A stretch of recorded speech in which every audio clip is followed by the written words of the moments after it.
Genève a une ancienneté dans l'opposition nucléaire qui date de la fin des années 60. En 68, on a eu dans le canton de Vaud une catastrophe nucléaire. C'était une petite installation, mais c'est quand même dans les 12 événements majeurs au jour d'aujourd'hui mondiaux. C'est une centrale expérimentale qui aurait servi à produire la bombe atomique suisse. Et effectivement, on a eu un blocage complet de l'installation qui a été après coup complètement arrêté, démantelé. Donc ça, c'est 68. Et dans cette période-là, il y a eu une volonté de réaliser une centrale nucléaire sur le canton de Genève, le long du Rhône, à Verbois, à proximité du barrage du même nom. Et là, les populations ont commencé à s'opposer réellement, notamment les villages à proximité, les villages agricoles, les villages viticoles.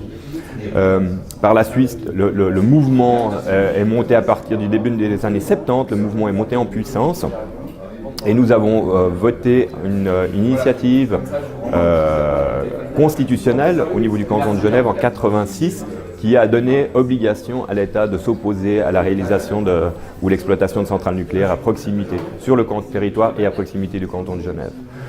En 2012, on a revu la constitution cantonale, Genève étant un État indépendant, membre d'une confédération, la Suisse en l'occurrence, et en 2012, ce mandat a été confirmé, il a été élargi aussi au niveau des centrales de retraitement ou d'entreposage de déchets. Donc le mandat constitutionnel de Genève est parfaitement clair et c'est lui qui donne la pleine légitimité, voire l'obligation aux autorités de s'opposer par tous les moyens à la construction, la réalisation, l'exploitation d'une centrale nucléaire et des éléments similaires.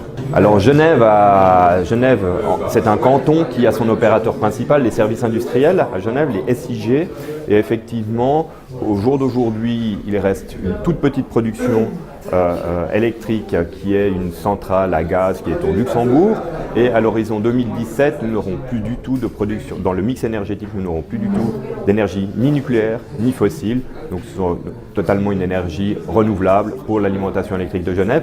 Ce qu'il faut savoir, c'est que les services industriels ont reçu un mandat clair de mieux gérer l'énergie, c'est-à-dire de conseiller, d'orienter les entreprises et la population pour une énergie, une consommation qui soit plus efficiente et efficace.